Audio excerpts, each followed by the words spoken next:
3 deri 4 rrath të mbrojtjes kundërajore, pra do të jetë vështirë për ta shoh, por gjithsesi unë besoj që ata do ta tentojnë një gjë të tillë. Edhe për treguar që janë tentuan, pra. E mbajtëm llafin asaj që thanë, pra do të godasin dhe pavarësisht se mund të arrijnë ose objektivin, unë besoj që do ta kryen për treguar kapacitetin e tyre, gjë që është normale ta bëjnë dhe që mund të arrihet, pra nuk është se nuk mund të arrihet, pra nuk është një objektiv i paralizimit. Bëhet pa satelit siç kemi folur pa ndihmën e amerikanëve, është e pamundur pothuajse pa satelit që ata të arrijnë të godasin objektivin, por që të lëshojnë dron në drejtim të këtij objektivi mund ta bëjnë. Por droni nuk do të arrijë asnjëri prej tyre nuk do të arrijë në objektiv. E qartë. Kjo është e gjitha. Në këtë pikë jemi. Po, dhe lufta, duke qenë se jemi në kushte të luftës, normalisht pavarësisht bisedimeve të paqes, pavarësisht asaj çfarë thuhet nga palët, lufta në terren vazhdon, pra nuk ka ndalim. Për këtë arsye ka sulme nga të dyja palët, herë nga Ukraina, herë nga rusët, me intensitete të ndryshme, sipas nevojave të tyre operacionale dhe sipas llogaritive të tyre operacionale që ka bërë shtabet e tyre të përgjithshme. Ndërkohë kemi deklarata dritan edhe nga J.D. Vance që thotë që Ukraina nuk mund ta fitojë këtë luftë, por edhe nga Donald Trump, domethënë i cili ka dhënë një intervistë tek The Atlantic që ka thënë që unë po e shpëtoj Ukrainën, po themi nga zhdukja. Po kjo është pak a shumë, kjo është për ta perifrazuar gjën. Pra kemi këtë, le të themi këtë qëndrim të Trump për sa i përket situatës në Ukrainë. Si i vlerëson këto deklarata 100 ditët e para të... Kemi një problem, pra duke bazuar me deklaratën e Ukrainës që ata duan të rimarrin edhe Krimen. Pra kjo është një objektiv i pamundur, marrja e Krimes. Po objektivi i pamundur është bërë edhe kthimi i territoreve të cilat ata kanë marrë, që rusët i kanë marrë, pra këto 4 për Zaporizhjen, për centralën e Zaporizhjes. Jo vetëm për të, pra për gjitha këto, për 4 rajonet të cilat ata i kanë marrë, pra Ukraina nuk ka sot asnjë kapacitet ushtarak për të rimarrë, pra për të lëvizur vijën e frontit. Pra ajo vijë e frontit aty ku është, ta çojë mbrapa vijën e frontit dhe nuk po ka as kapacitete për të ndaluar avancimin e forcave ruse. Pavarësisht se avancimi është i ngadalë, por është sistematik. Dhe Ukraina se nuk kanë këto kapacitete, pra deklarata e J.D. Vance-it dhe Trumpit ka të bëjë, është bazuar mbi deklaratën e Ukrainës, por në rast se Ukraina ndron objektivat. Pra pranon të ndrojë objektivat e saj, pra heq dorë nga Krimea, heq dorë nga kthimi mbrapsht i këtyre territoreve. Pra to territorë që janë marrë deri më tash, pra deri aty ku kanë ecur, nuk mund të rimarrin më mbrapsht dhe ndryshon objektivin e saj, pra objektivi është të ndalojë avancimin e forcave ruse, të ndalojë marrjen e saj të pjesës tjetër të territorit. Pra, se nuk e ka marrë gjithë territorin që ka deklaruar Rusia. Pra, pavarësisht ne po flasim për Zaporizhën, Zaporizhja nuk është e gjitha nën kontrollin e rusëve. As Kherson nuk është aty regjia, se kjo është tjetër. Nën kontrollin e rusëve, as Donetsk nuk është totalisht në kontrollin e rusëve. Pra, të gjitha këto, në rast se ndalen në këtë mënyrë, pra në rast se ndryshon objektivi, atëherë janë përmendur që edhe deklaratat e Trumpit dhe J.D. Vance do ndryshojnë për arsye se në rast se ndryshon ky objektiv, atëherë ata kanë kapacitete ushtarake për t'i dhënë Ukrainës mundësi që ta ndali këtë. Në rast se Rusia nuk bën mobilizim total, pra në rast se Rusia nuk shpall një mobilizim tjetër, ata kanë mundësi ta ndalojnë. Regjia është një hartë tjetër.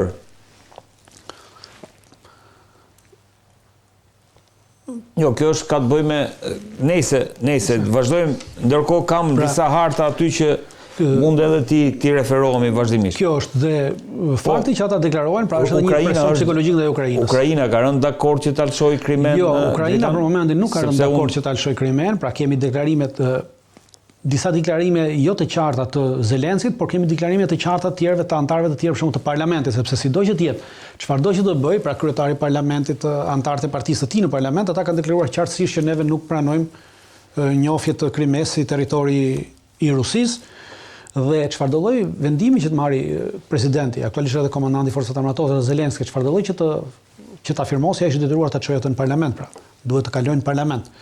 Dhe tashmë ai ka luftë të brendshme, pra lufta e tij tashmë është me partinë e tij, me mbështetësit e tij në parlament që t'i bindë ata që të pranojnë të paktën një pjesë të këtij plani. Po. Sepse në rast se ata nuk e pranojnë një pjesë të këtij plani, atëherë çdo lloj gjë tjetër është e pamundur. Megjithatë neve kemi sot deklarata, pra kishte dje një deklaratë të një antarit partisë, është nën kryetari i parlamentit të Ukrainës, është edhe antari i partisë Zelenskit, i cili deklaronte që edhe në rast se arrim një marrëveshje paqe, pra të ndalet paqja, një lloj anëpushimi, Ukraina nuk duhet të ndalet dhe duhet të vazhdojë luftën e saj hibride dhe të asgjësojë me metodat e saj të gjitha ata figura zyrtare politike në Rusi që kanë marrë pjesë aktivisht në mbështetje dhe në drejtimin e luftës ruse në Ukrainë.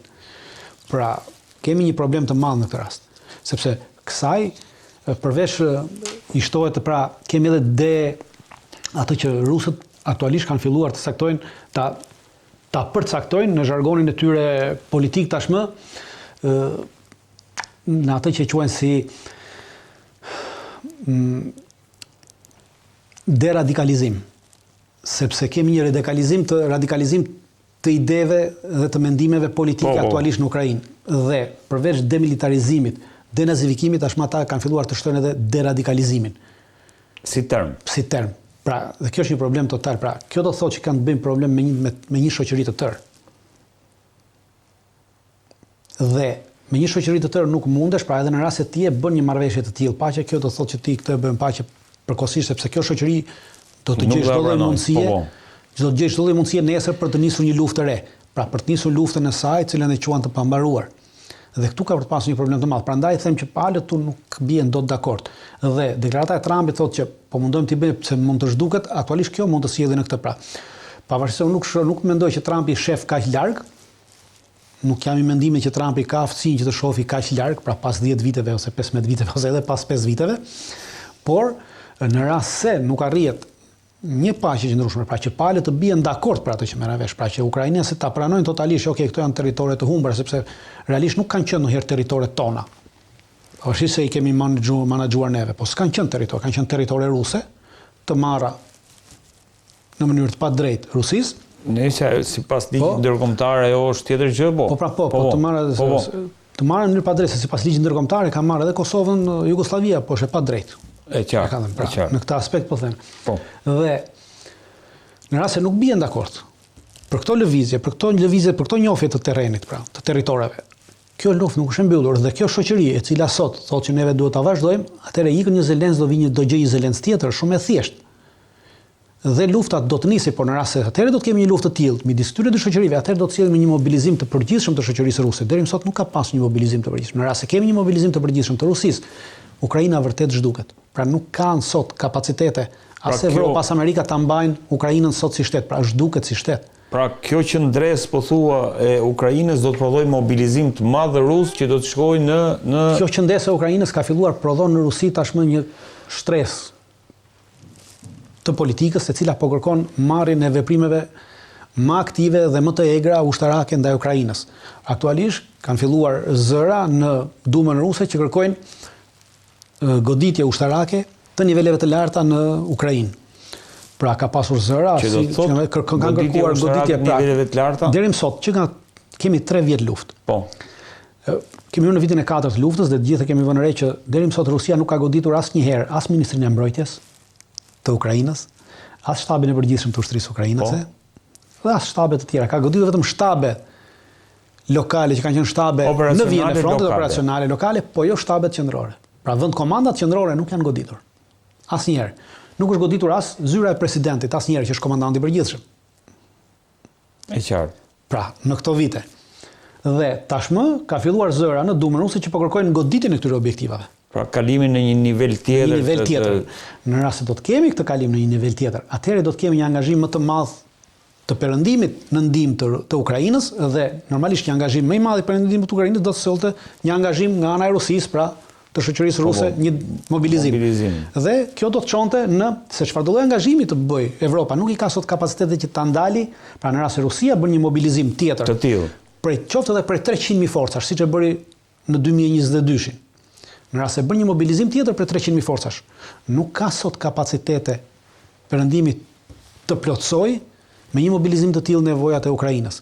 Dhe 300.000 forca të tjera ushtarake ruse të pompuara në zonën e luftës ecin e marrin territoret dhe e fshin Ukrainën. Pra e shkatarojnë ato dhe mund të mbrin deri në Kiev. Pra duke asgjësuar totalisht çdo gjë që mbetet nga Ukraina.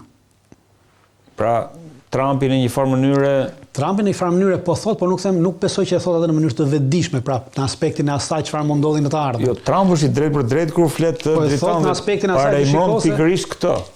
Dhe ai nuk e thot kështu, po e thot që koncesioni më i madh që po i bën Rusia, po na bën Rusia është që nuk po e nuk po e shkrin gjithë Ukrainën. Po që ta shkrijë Ukrainën i duhet një mobilizim total. Dhe Rusia nuk është në ato fazat mobilizimit. Pra, në rast se Rusia do bënte një mobilizim, të thash, edhe të 300.000 forcave, edhe të 500.000 forcave, atëherë do shpallte mobilizimin. I duhet 2 muaj deri 3 muaj që të bëhet mobilizimi, që të paraqiten gjithë nëpër kazerma, dhe pastaj i duhet 6 muaj 3 deri 6 muaj stërvitje përgatitje këtyre trupave, para se këta janë rezervistë dhe për çdo vit kanë marrë pjesë në stërvitje ushtarake, po çdo gjë tjetër prapë do i duhet deri 6 muaj. Domethënë 3 dhe 6 9 muaj, pra i duhet 9 muaj Rusisë që këta të çonte në vijin e frontit dhe pastaj të merrte përpara ushtrinë ukrainase. Dhe kalonte në këto 9 muaj do ishte kohë e mjaftueshme edhe për Bashkimin Evropian. Pra, për gjithë perëndimin për të përcaktuar se çfarë do bënin, do çonin apo nuk do çonin trupa. Dhe unë jam i bindur që do të çonin trupa. Normalisht nuk mund të angazhojnë 500.000 forca, sepse nuk i kanë 500.000 forca për të çuar. Por ama 100.000 forca, 150.000 forca mund t'i bënin, sepse janë 50 vende evropiane që aktualisht janë në luftë me Rusinë. Sepse komanda që është ngritur në Wiesbaden, që drejton luftën në Ukrainës, bëjnë pjesë 50 vende në atë komandë perëndimore. Pra edhe vende jo anëtare të NATO-s, por që janë vende pro-perëndimore.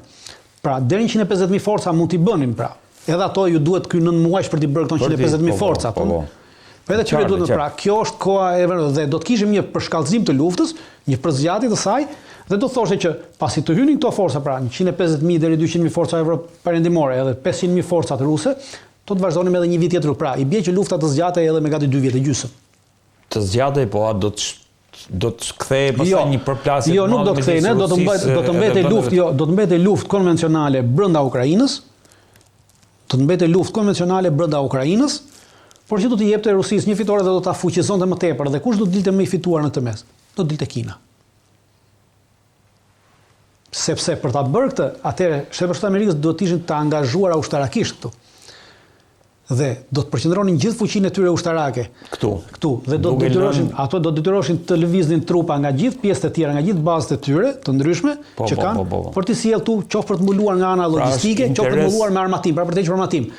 Pra çdo lloj përplasje e tillë do të dëmtonte totalisht Shtetet Bashkuara të Amerikës në aspektin gjeopolitik global. Për këtë Trumpi thotë që shiko po na bëjnë këtë nder. Po nderi i vërtetë është që në rast se nuk bëhet kjo, përfituesin e mes lufta vazhdon. Pra, në rast se lufta vazhdon, humsi më i madh në këtë mes nesër do të jenë Shtetet Bashkuara të Amerikës, të cilat aktualisht nuk kanë kapacitet të përballojnë disa konflikte njëkohësisht. Trumpi e ka thënë ne do të rriqemi në një rast tillë, ne jemi gati, nëse nuk ka një ampushim, ne do të rriqemi. Kjo është arsyeja që Trumpi thotë do të rriqemi. Por ama varet se problemi është te tërheqja. Mos avantazhohet Kina, besoj. Po këtu është gjithë problemi te Kina, por problemi është te tërheqja. Pra, çfarë nuk kupton Trumpi me tërheqje?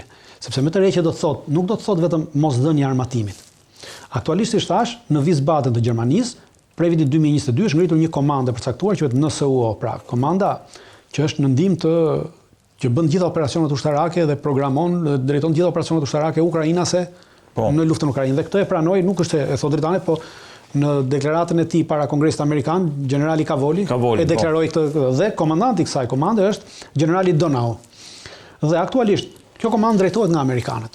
Pra, në rast se amerikanët të rriqen, Biden të rriqen, Trump do të rriqet, a do të thotë që do të tërheqë edhe këto forcat edhe amerikanët nga kjo komandë? Pra, nuk do ta kenë amerikanët këtë komandë për drejtuar vendbarimin luftarake të forcave ukrainase. Pra, në rast e dyta, bëhet llaf, se s'bëhet llaf edhe për zbulimin strategjik. Pra, zbulimi strategjik që kemi quajtur 5 syt, i cili është i vendosur në Australi dhe ku bëjnë pjesë Anglia, Amerika, Kanadaja,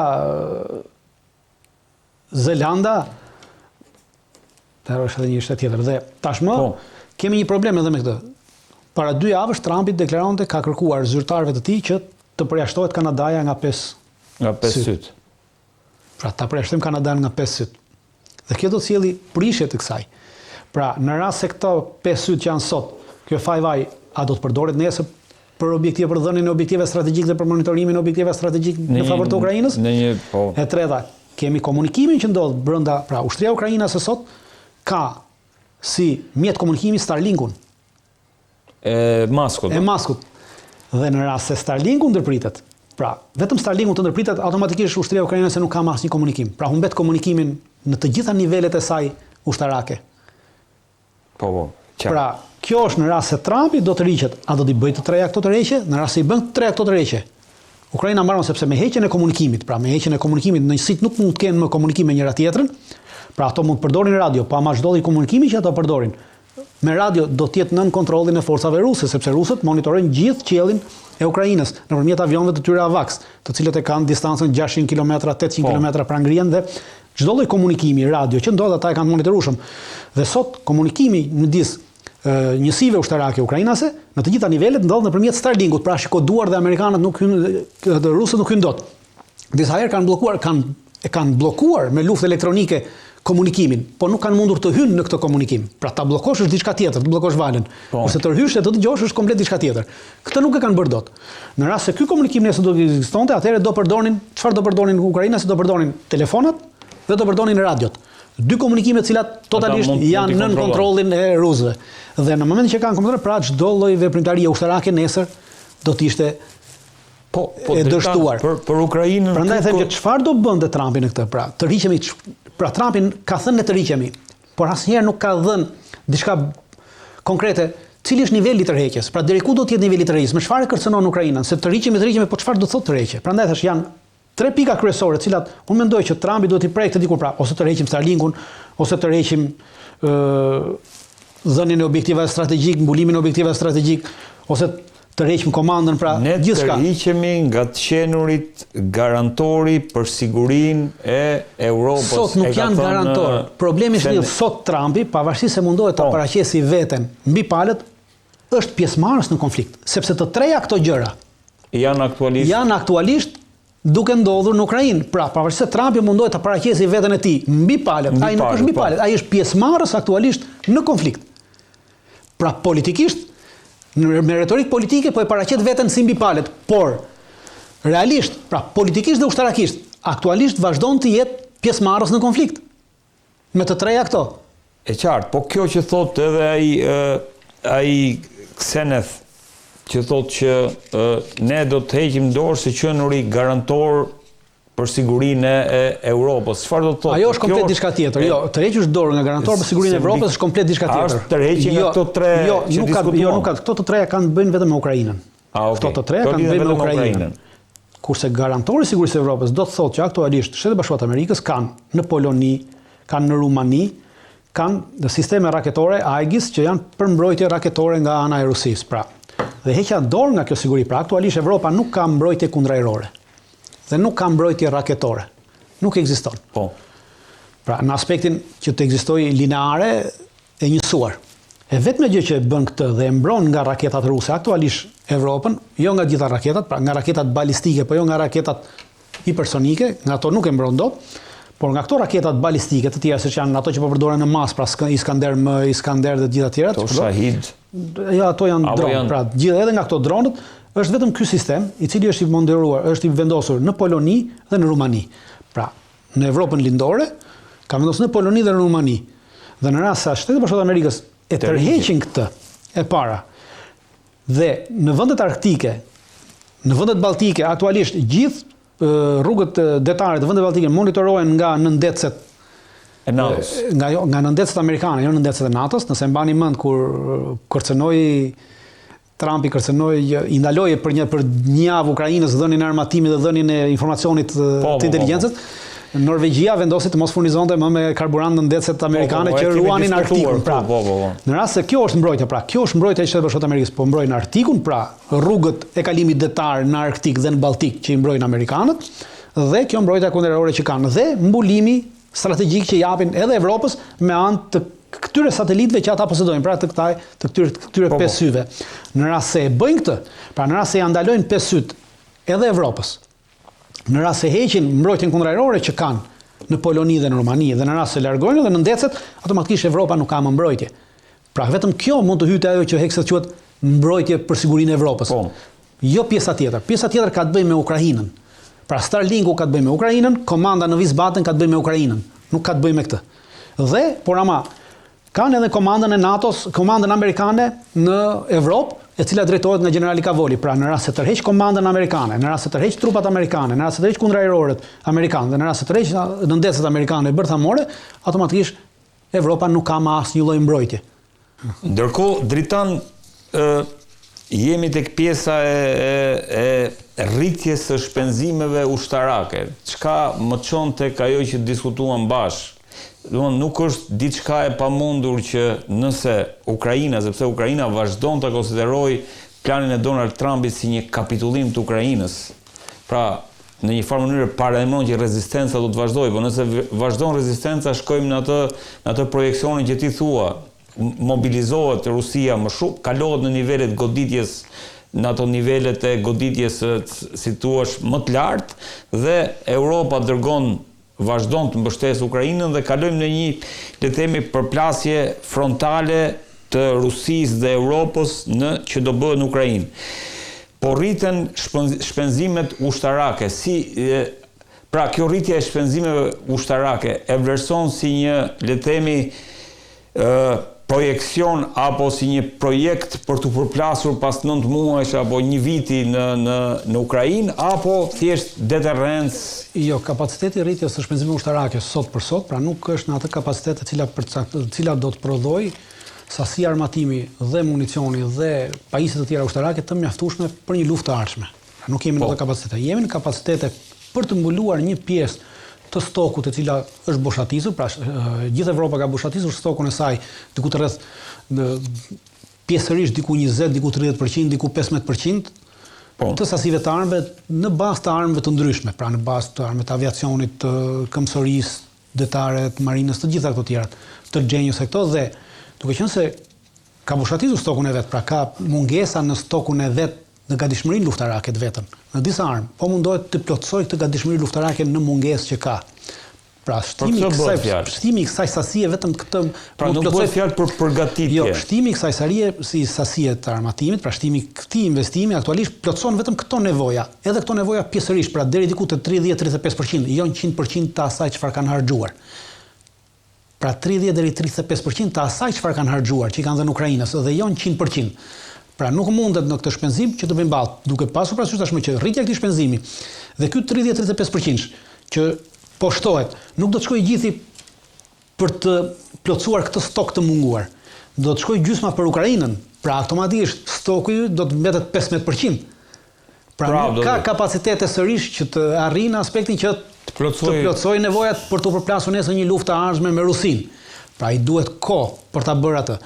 Por në mënyrën se si ka nisur rritjen dhe se si po justifikon rritjen pra graduale të kësaj, drejt asaj po shkohet. Pra do shkohet drejt në prodhimin gradual, sepse prodhimi është edhe problem tjetër, janë edhe kapacitetet prodhuese, pra pavarësisht dëshirës. Pavarësisht parat, janë kapacitetet prodhuese të cilat duhet transformoj ekonominë, të rrisi kapacitetet e saj prodhuese, po rritja kapacitetet prodhuese do të thotë zgjerimi i industrisë ushtarake, po zgjerimi i industrisë ushtarake jo vetëm në aspektin fizik, po edhe në aspektin njerëzor, sepse ti normalisht që do hapësh vende pune, do krijosh specialista, do trajnosh njerëz. Pra gjithë ato janë kohë që marrin dhe që nuk mund të bëhet, prandaj, as keni dëgjuar Evropa thotë që për 10-15 vjet, sepse gjithë kjo, pra për të plotësuar këto nevoja që nesër të jenë të gatshëm të bëjnë këtë luftë me Rusinë, ju duhen 10-15 vjet. Por me ritmin që kanë do ju duhen më shumë.